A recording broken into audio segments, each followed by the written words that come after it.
Hey everyone, welcome back to Rising Stars. I'm your host Rex. This is co-host Mick. Hey Mick.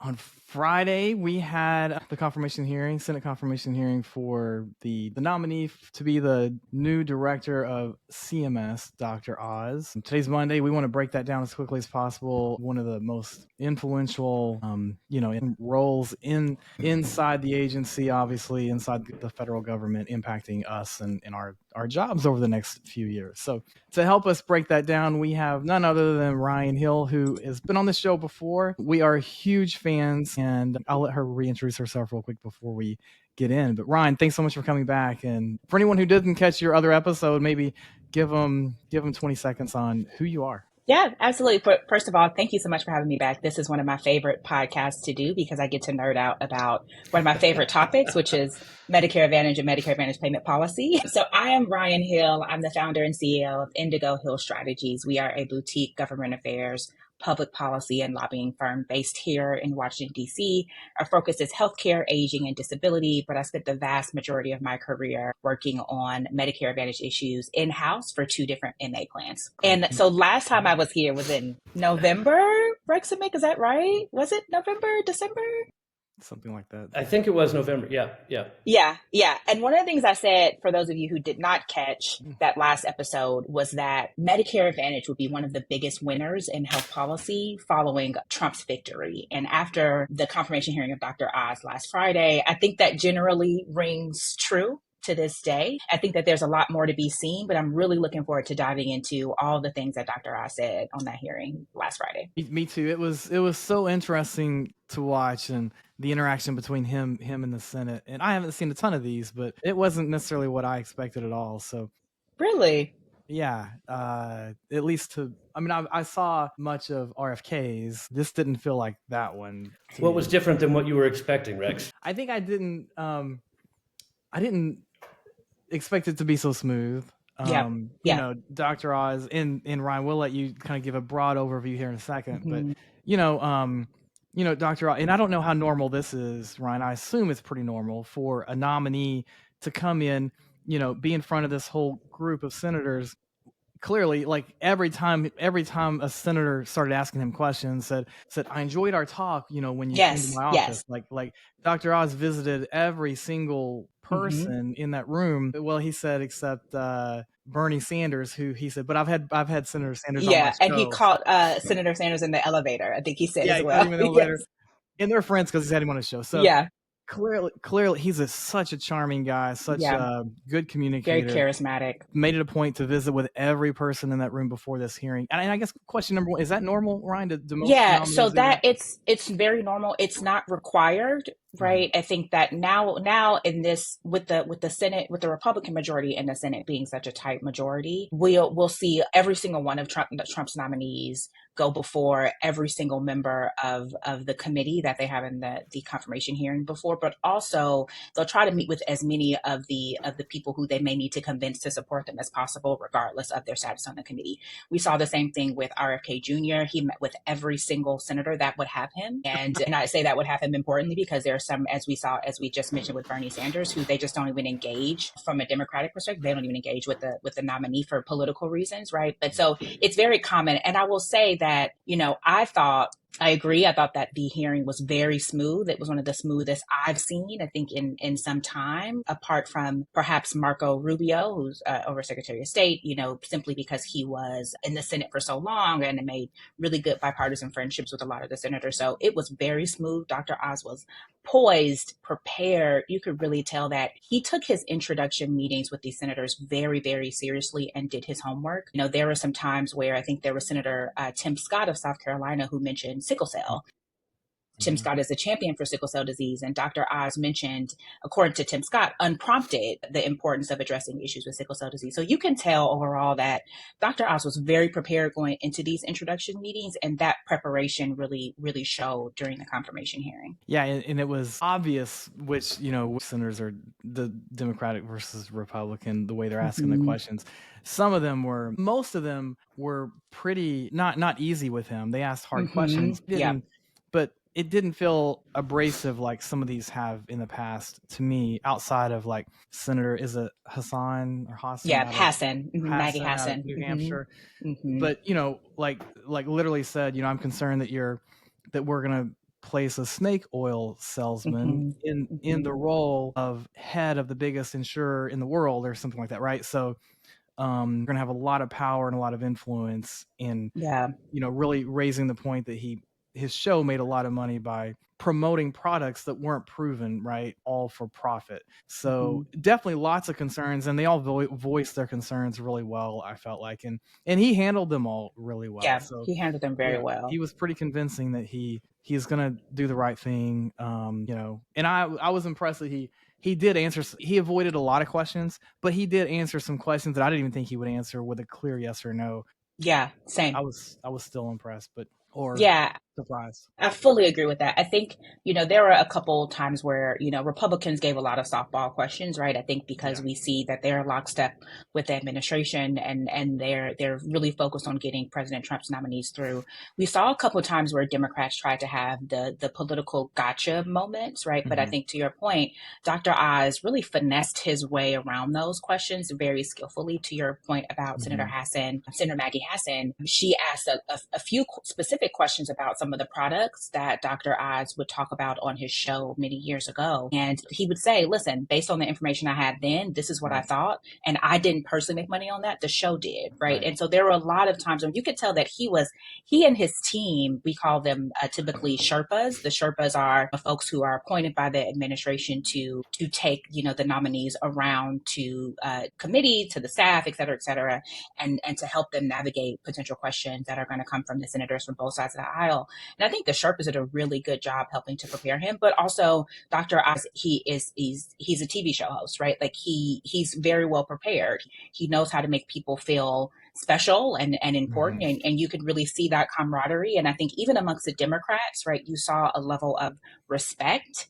And I think that is where the difference is between Dr. Oz's confirmation hearing and the other ones we've seen, right? I think even the day before, we saw the President Trump's nominee for the Center for CDC, the Center for Disease Control, get pulled less than an hour before the confirmation hearing was supposed to start, right? So I think that like it could have gone sideways, but I do think that given sort of the non-controversial status of the position in reference to some of the other more higher profile nominees that we're going to see coming, that have happened and that are coming, I think that it was a really smooth, easy confirmation here. And I'll say, there's a lot of discussion around Medicaid, Rex, as you saw, and I do just want to take a second to sort of make sure that our viewers and listeners understand, what the emphasis was on Medicaid. So as we know, there's a lot of conversation right now around possible Medicaid cuts to the tune of $880 billion over the next 10 years. That number is not set in stone in terms of how much we'll see coming from Medicaid, but we do know that on the House side, House leadership is currently undergoing a process called budget reconciliation in order to find some money to make permanent President Trump's the Tax Cuts and Jobs Act from his first administration. And so we could see some massive cuts to Medicaid as a result of that process, although the details right now are still very, very high level and conversations are ongoing. So what we saw, a lot of the animosity we saw from Democrats towards Dr. Oz around Medicaid and Medicaid funding was a direct reflection of the ongoing efforts in the House, and not necessarily that of Dr. Oz or his positions on Medicare, Medicaid, or folks who are dually eligible. Yeah, lots of questioning around. I thought that was the biggest topic, the Absolutely. Medicaid cuts, and in the Democratic senators pressing him to yes or no, do you support cuts to the program that funds or that cares for our most vulnerable population, like questions like that, right? So, which he would not say yes or no. He completely avoided those. Yeah.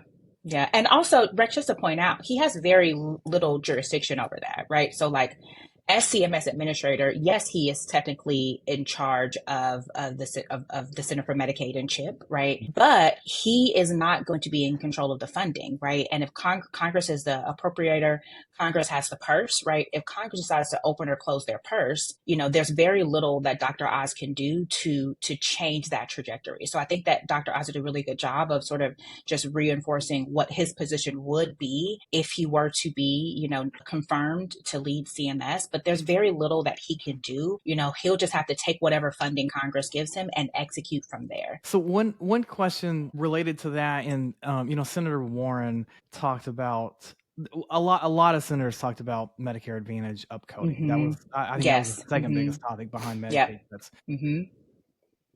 Lots of concerns, lots of examples of, and they specifically called out United, saying how much additional revenue they've captured incorrectly, or I don't know, they said fraudulently, but through upcoding, right? Senator Warren specifically said, can we focus on cutting money from Medicare Advantage because of this upcoding issue and not cut Medicaid? But based on what you just said, Ryan, is that even a possibility, or was she just kind of saying, let's just... It's what I think about that comment was that it was less for Dr. Oz and more for the general public, right? The audience for that line of questioning was for members of the House of Representatives as they're still deliberating what that looks like. But you're right. I think on Medicare Advantage, there was a lot of conversation around several things that I do want to point out in sort of list form and then going through. There are a couple things that if I was a Medicare Advantage exec would give me pause and have me thinking through sort of how do I meet the moment? The first is on prior authorization. So you guys know prior authorization has been a topic of discussion on Capitol Hill and within the agency for, years and years now. I remember, when I was working as a staffer on Capitol Hill about a decade ago, it was something that we were just starting to think through what we needed to do, because we saw it coming down the pipeline. There was a lot of bipartisan scrutiny on prior authorization. There's been at least 3 or 4 congressional hearings on the matter in the House and the Senate per congressional session. And it was a big topic, right, in the conversation on Friday. Dr. Oz agreed that there needed to be some reforms to the way that health plans administer prior authorization. He talked about, I think he said a couple of times that there were some plans had sort of 3,000 different standards and some plans had 1,000. And so we need to, settle on a single number and have that number. I think it was about 1,000, right? 1,000 procedures that were for that, that require PA. And having CMS take a more active role in defining what those 1,000 were and what those criteria are. And I think that's something that I wasn't necessarily expecting for him to say, though I do think that it does align with, some of the bipartisan proposals that we've seen coming from Congress and the House and Senate. So I do think that, him saying that, I don't know what comes from it, but I will say that I think it gave him more bipartisan credibility than not. And he talked about... even in his introductory comments and then in some of the questions, he talked about leveraging AI for prior auths and how, we should be doing more with this. And then when and one of the senators pressed him on, but there are legal cases where AI did something wrong in not approving a prior auth that should have been approved. She said, we really need humans making these decisions, and saying, pushing back that AI is not the solution there. And I didn't feel like his answer was, he kind of didn't even really address the question. I didn't feel like his answer there. But go ahead. I was going to say, I think that on the AI conversation, he didn't really have a real answer besides the fact that he agreed that there did need to be a human involved in the process, which again is something that like every single congressional hearing on AI and every single hearing on prior auth especially talks about sort of where do you put that human in the process, and where do you, what resources do we need to give that person in order to make a speedy determination that really benefits everyone involved. And I think the AI piece fits right into that conversation, right? Like having a human involved. And I think Dr. Oz even gave maybe an anecdote or two from his time practicing medicine to just reiterate the fact that we do need a human involved, but didn't go into detail in terms of what in the process could look like. Right. Yeah. Which you can imagine, AI making, having a process with levels, right? And AI doing some of the, maybe the non-controversial or the easier decisions or something, and humans making them more complex would be pretty normal. One thing you said, that he said some things that would make Medicare Advantage plans have pause. I remember one of them said, it was Senator Warren when she was talking about the thing I mentioned earlier of, MA upcoding versus Medicaid cuts. And then she's the one who really went deep into United, saying, United has made this much money from upcoding. And she specifically said something like, well, do I have your word that you'll go after United? And he said, I will fight United, or something like that, right? Like, Yeah, something like he that. was Yeah. very, very clear that Yeah.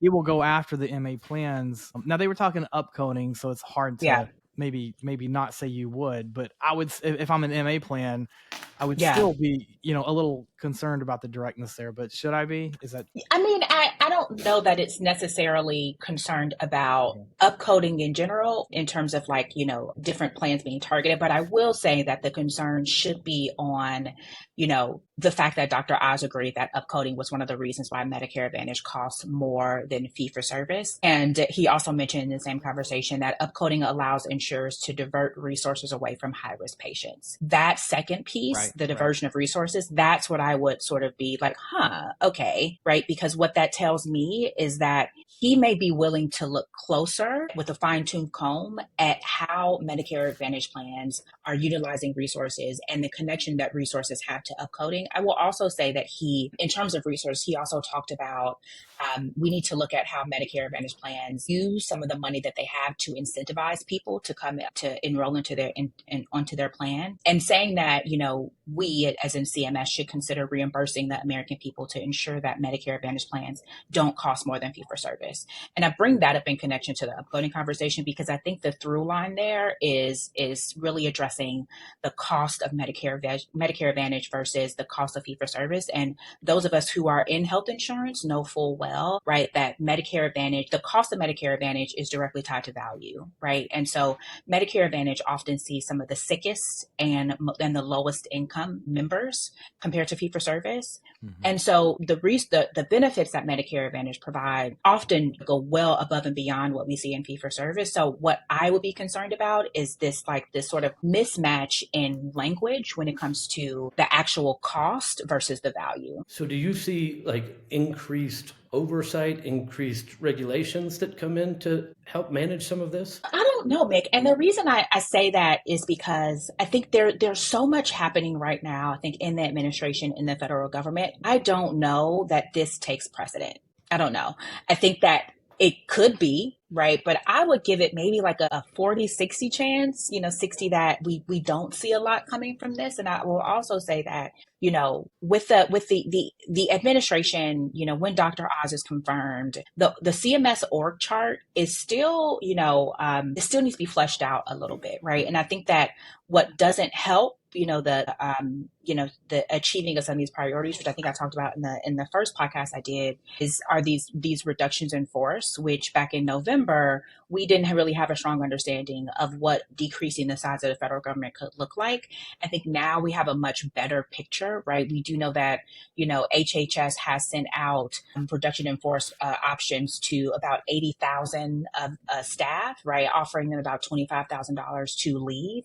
What does that mean for some of these priorities? What does that mean for oversight opportunities, right? Like it could very well be that this may be higher up on Dr. Oz's list, but in reality, with all these reductions in force and sort of the changing of contracts, what does it mean in reality? I think that's where we're going to see some things have to come to bear, and CMS leadership and Dr. Oz will have to choose what is a priority given this reduction in force. So you said at the outset that, and you said back in November that you saw Medicare Advantage being kind of one of the winners coming out of this. Are there specific things that you saw in the hearings that kind of speak to that? Yeah, I think, Dr. Oz is still a big fan of Medicare Advantage, right? And even more so is RFK Jr. And I think that being a fan of the program is going to allow for different regulatory flexibilities that would not happen in a different administration, right? I think that, what we're going to see, especially because RFK Jr. is on Medicare Advantage himself, as he mentioned it in his confirmation hearing, right? Like,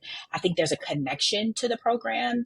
I think on top of the fact that you have some of the leading conservative think tanks and policy forums and even in Project 2025, where, the goal is to expand Medicare Advantage and make that the default program. I think even in Dr. Oz's, what Dr. Oz is running for Pennsylvania Senate back in 2022, part of his platform was to expand Medicare Advantage. And even before then, I think he did an op-ed back in, 2020, which, well before he announced his run for Senate, which said the same, right? Like, he is a big fan of Medicare Advantage personally. I think we will also see, as he continues to build out his team, you'll have, Chris Klomp, who will be in charge of the Center for Medicare, who has worked with Medicare Advantage plans in the past. And I think, Rex, this is where the AI component comes back, because Chris is a tech executive, right? And so I think that, the amalgamation of the staff and all those things are going to be really helpful. But I do think in the confirmation hearing, he was still pretty light on Medicare Advantage. And the only jabs, I'll say, at the program were bipartisan jabs, right? So we saw the conversation around prior authorization, the upcoding conversation, right? You have Senator Bill Cassidy, the Republican from Louisiana, who has, one of the biggest anti-upcoding pieces of legislation in the Senate, right? So he didn't really stray from anything that has not been rubber stamped by a Republican, right? It just may not be rubber stamped by this administration. I think in part because they just have not, prioritized a lot of the nuances of Medicare Advantage. I will say the one thing that I was interested in him saying is his conversation around Medicare Advantage marketing practices. In which he specifically cited sales brokers that get involved in churning policies. Churning was the word that he used. And that has been something that has a little bit of bipartisan support, but is mostly Democrat-led initiative, right? And specifically Senator Ron Wyden of Oregon. This is his bread and butter, and he is the top Democrat on the committee. I think you can take that one of two ways. You can take it to where, when Dr. Oz made the statement that he would recommend offering multi-year plans in Medicare Advantage, you can take that as, okay, that's something that can happen. Or you can take that as, he's playing it safe before this committee. I don't necessarily know which pathway we'll have here, but I will say that from a regulatory perspective, I know there are folks in the industry who there's some plans that are for multi-year plans and some plans that are not for multi-year plans, right? I think those nuances depend on the size, the scope of the plan, sort of where they are in the market, et cetera, et cetera, et cetera. So I think that there's still a lot of opportunity for positive outcomes for Medicare Advantage plans. We'll just have to weed through, one, what's possible given reduction in force, and two, what are talking points and what they actually want to achieve. That makes sense.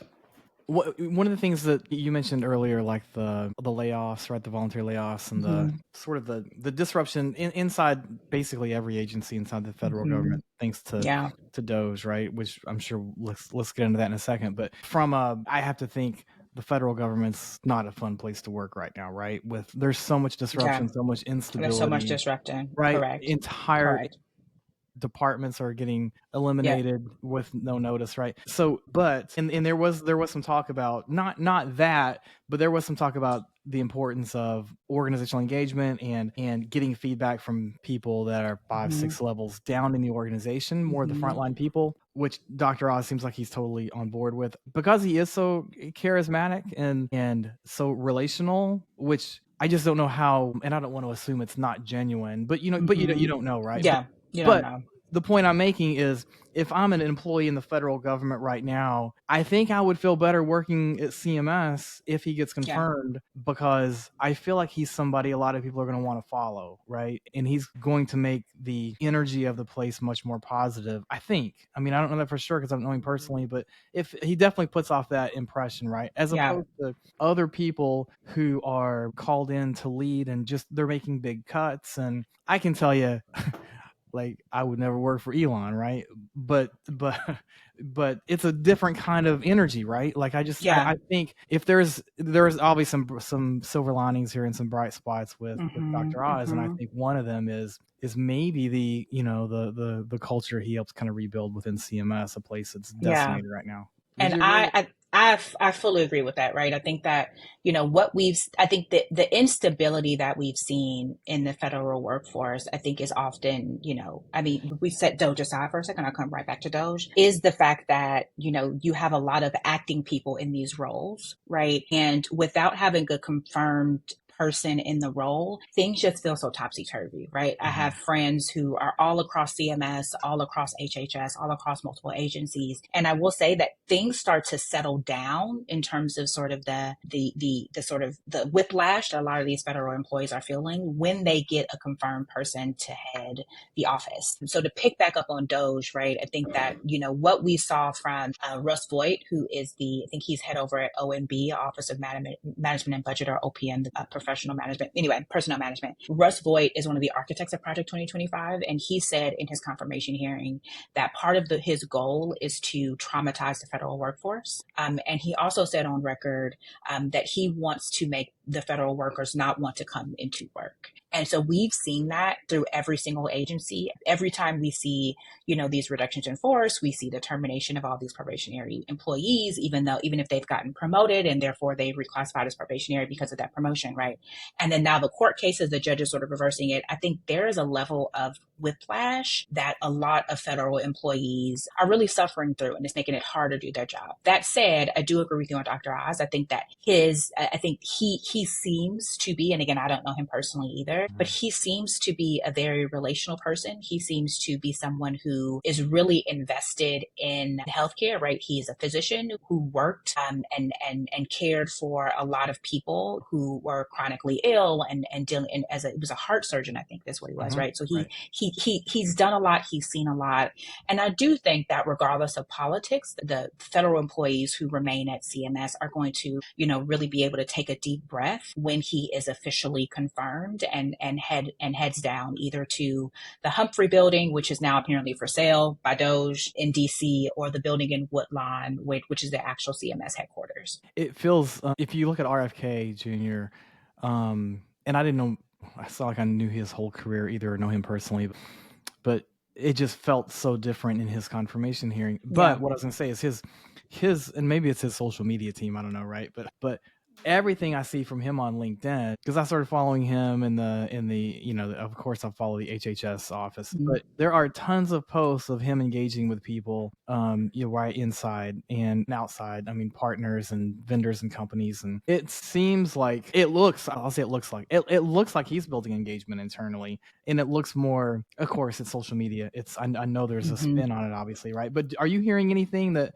like? Is he making inroads? And I know that's not Oz. We're talking RFK Jr. now. Yeah. So from what I've heard from my friends who are over at HHS is that he's fine. Like he's fine to work with. He's fine to work for. He listens. I do think that what helps RFK Jr., I think with credibility with the folks who remain over at HHS, and I think with just leading his staff, is that he is very principled on all things Make America Healthy Again, right? And the MAHA movement, I think if you can get before RFK Jr., he's taking meetings with advocates now, right? Like if you can get before him, and make your pitch that your issue connects directly to MAHA, you'll have a smoother meeting with him. And I think that is not what we've heard from other confirmed folks, right? We've heard a lot of animosity. We've heard about a lot of sort of, big rifts within some of these agencies as their people are,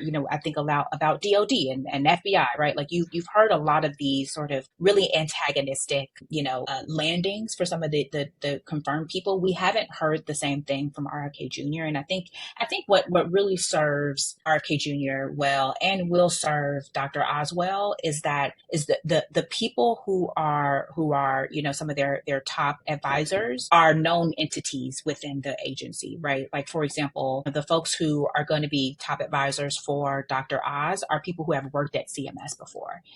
They know the ropes, they know the people, right? Like they know what to touch and what not to touch in a way that we don't see at other agencies, because a lot of those top advisors were let go, right? Or just or chose to leave because of the sort of difference in strategy or politics or their disagreements with Joe.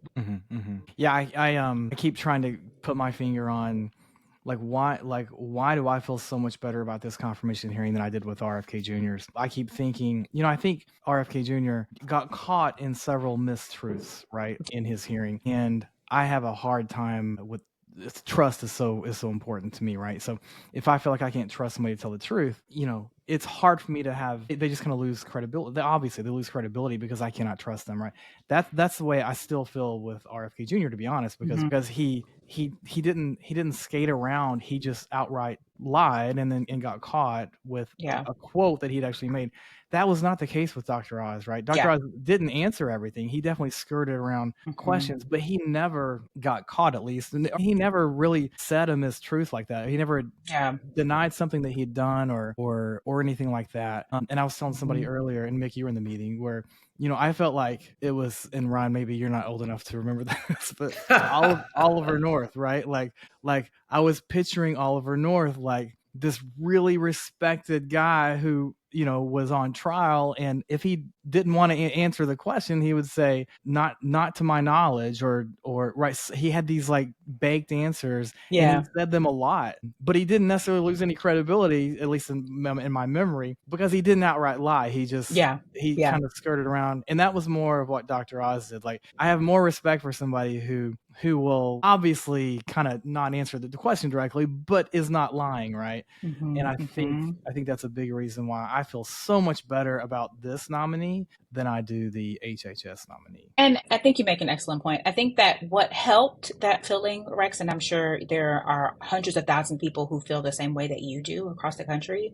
I think what helps that feeling is that Dr. Oz was able to, when he was asked sort of the tougher questions or the gotcha questions by Democrats, it felt like he was able to be realistic around what it was and what it isn't, right? So when Senator Ron Wyden asked him, what he felt like the biggest abuse in Medicare Advantage was, and he said marketing and sales, right? I think that you would not have gotten an answer like that from RFK Jr. Right. I think you likely wouldn't have gotten an answer like that from any other person who may have been nominated to be CMS administrator. And I think it's because Dr. Oz did his homework, right? And so if you're talking to Senator Ron Wyden, who is one of the biggest champions for reform of Medicare Advantage marketing practices, then for you, if you say no, or if you sort of deny that it's a problem, it's going to be a bigger soundbite for you. And I think his TV and media training really helped him in that way. I think that, we can all agree, right, that things aren't running as well as they should be, that things can be fixed, right?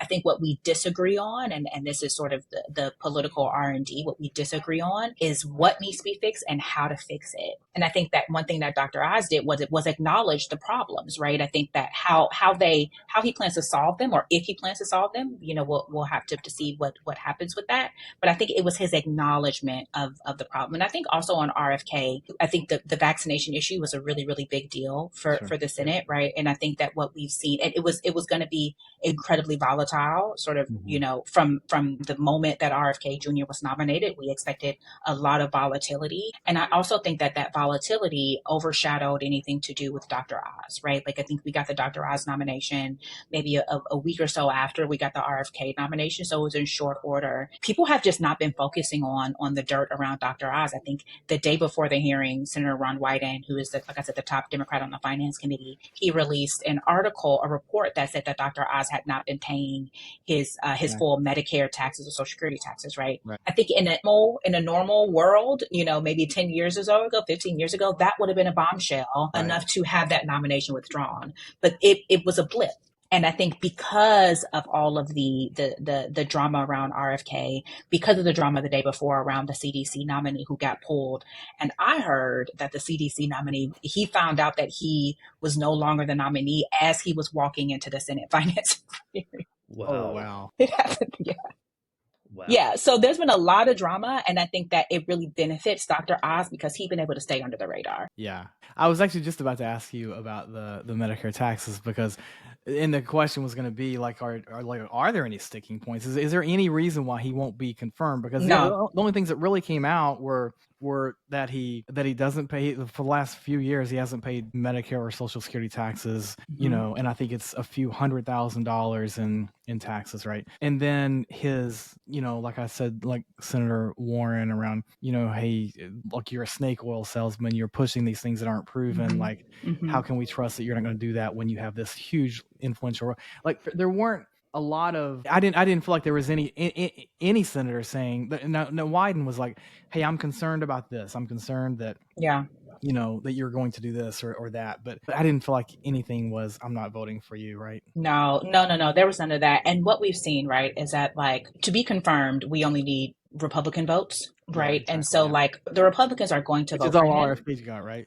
Yeah, that's all RFK got, and he even got Mitch McConnell to vote no on him, and he still made it through. And I don't see a world in which Dr. Oz, unless there's a bombshell that happens between now and the vote, and the vote, by the way, is still not scheduled. Unless there's a bombshell between now and the vote, I think it's smooth sailing for Dr. Oz. And I can even see there being an opportunity where he picks up some Democrat votes along the way, right? And I think that we can see Senator Warnock possibly, right? A few others that are much more moderate. And I think I bring up Senator Warnock because they had a pretty long discussion about Georgia's Medicaid, right? And Dr. Oz was committed to fixing the problem, and Warnock seemed to be pretty happy with that conversation. So, and I think what we also saw, the past few days with the government funding issue and Senate Democrats splitting with House Democrats, I think that it's not out of the realm of possible that Dr. Oz gets every single Republican vote and picks up a couple of Democrats along the way. Okay. When would you anticipate that the vote would be? I don't know.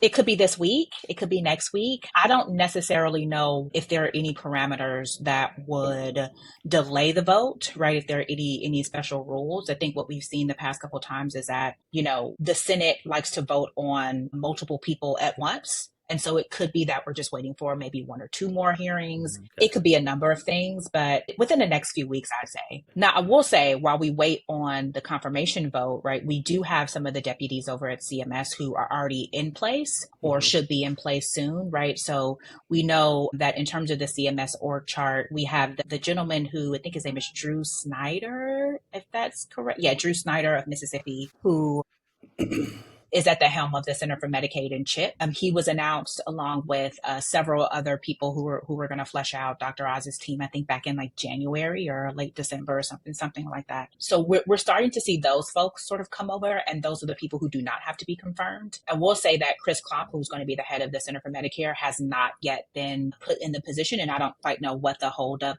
is there. It could be, he wanted more time, or, it could be a number of different things. I don't necessarily think that it's a negative, or it could be a neutral reason why he's not there yet. But we do have Drew Snyder, who was Mississippi's longest standing Medicaid director, who was already in his role. And I think that I would recommend that folks keep an eye on the CMS org chart, because a lot of times these people are just put into place without like fanfare, which we saw with Drew Snyder. In these last just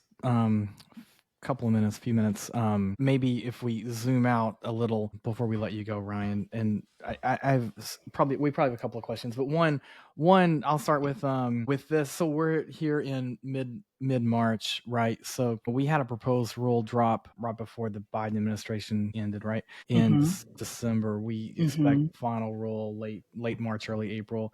But with everything that's changed since then, the new administration, what should MA plans expect? Yeah, so I would expect, let's see, that rule came out, I think it was late December. I think there are a couple rules that were out. I think also there was the rule, I think it was maybe even like late November, in which then President Biden proposed to have Medicare cover the GLP-1s, right? The semaglutide, the weight loss drugs. This is what I would think would happen, right? I think that anything that goes directly against what we know President Trump has signed into executive order, especially around equity, DEI, to be on the chopping block when these things are finalized. I don't quite know exactly what that looks like, given sort of any statutory guardrails that may exist, but I would imagine that those are the first thing to come out. I would also imagine, where possible, that the new administration would include things that may, again, where they can, based on like the regulatory guidelines from what was proposed and what was finalized. I think there's like a small range of things that they can do a little differently than what was proposed. Things that align with Make America Healthy Again, especially when it comes to stars, right? I would anticipate, and maybe it's not in some of these rules that are forthcoming, but for the balance of the year, for there to be an increased emphasis in measures that align with MAHA, and a decreasing of weights or removal of measures that track anything related to health equity, or anything that sort of goes against some of these executive orders that we've seen. I will also say that, just if I can go back to the GLP-1 semaglutide coverage under Medicare, I think that that's going to be something that's really interesting to watch what comes from that, in part because in RFK Jr.'s confirmation hearing, he touted it as a miracle drug. But then a couple weeks ago, he he's now sort of flip-flopped on that, and he, was speaking very negatively about Novo Nordisk, the drug that makes, I think, Ozempic and Wegovy, some of the leading ones. So I don't quite know what happens with that one. You also saw Dr. Oz talk a little bit about, the drugs, although he did not sort of weigh in on any rules that are pending right now before CMS at all. He did mention these drugs, and he didn't mention the drugs by name, but he did talk about obesity, and he cited several times that 43% of Americans are obese, and what they need was lifestyle changes, and talked about how Medicare Advantage, or CMS in general, but Medicare Advantage specifically, does need to think about how to incentivize people to make those lifestyle changes. So if I could put two and two together, I would think, right, that incentivization does mean that there may be opportunities for MA policy changes in the forthcoming final rule, or some of the proposals that we can expect towards the end of the year, depending on what their schedule is, that focuses on incentivizing sort of these positive, quote to quote them, lifestyle changes over some of the things that we've seen in terms of health equity, or expanding drug coverage to include some of these.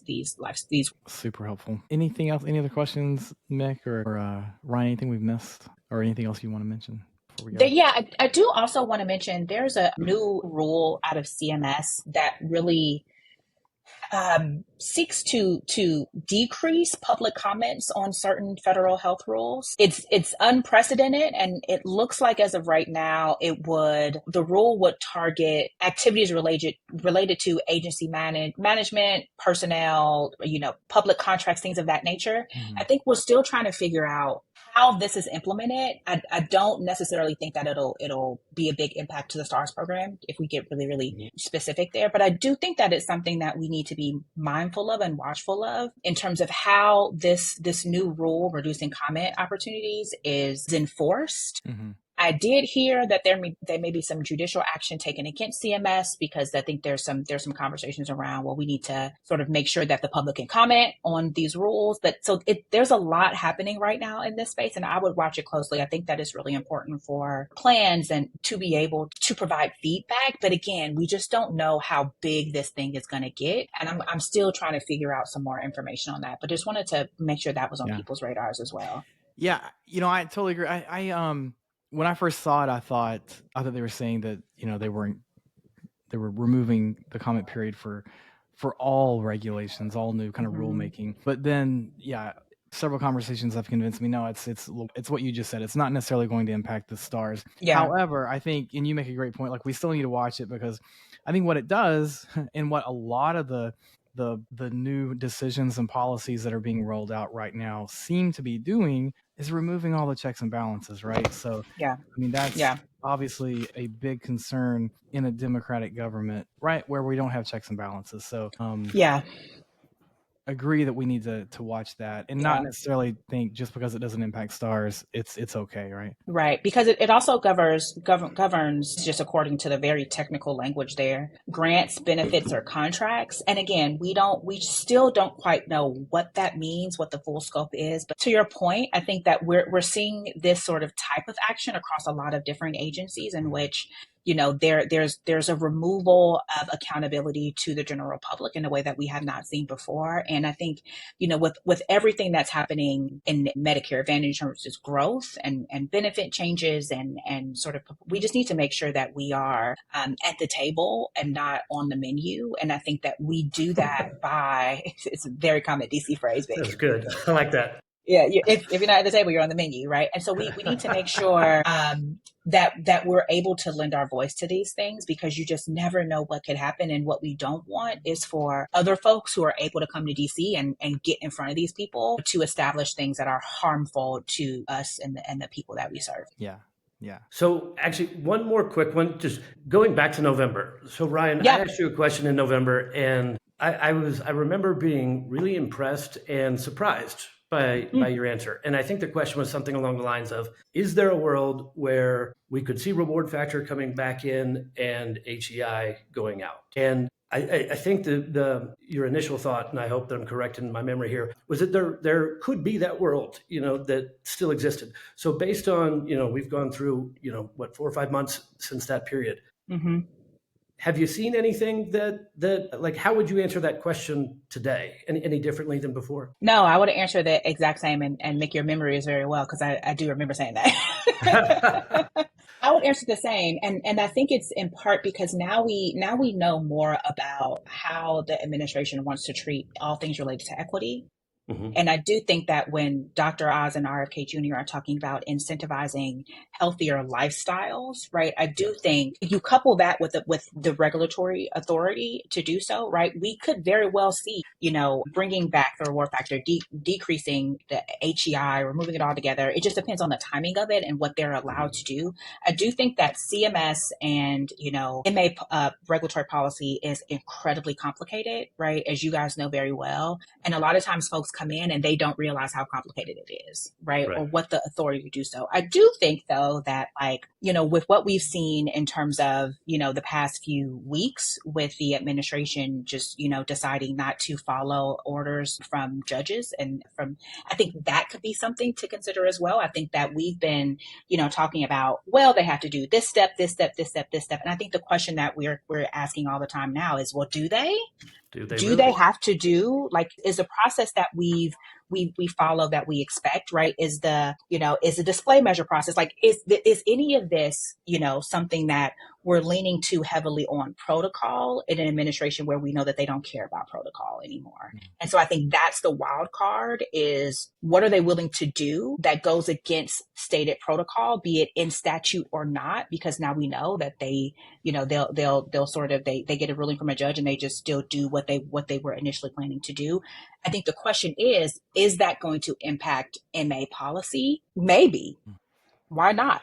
All right. Okay, we probably need to cut it there. So in case you guys have conflicts. So Ryann, thanks so much. It's always a pleasure to have you on. And had a client say recently, you were doing a meeting with all of our clients and it was a policy discussion. And she said, when I first heard it was going to be a policy discussion, I thought it's going to be so over my head. But when Ryann started talking, she communicates it so well and on everyone's level. And it was really, really, really well received. So thank you. I'm so happy about that. Yeah. So thanks for joining us on here. And I'm sure we will see you again soon. So yeah. Thanks for all your feedback. I'm a regular. Right. Thank you, Ryann. All right. Thank you. Thanks, everyone.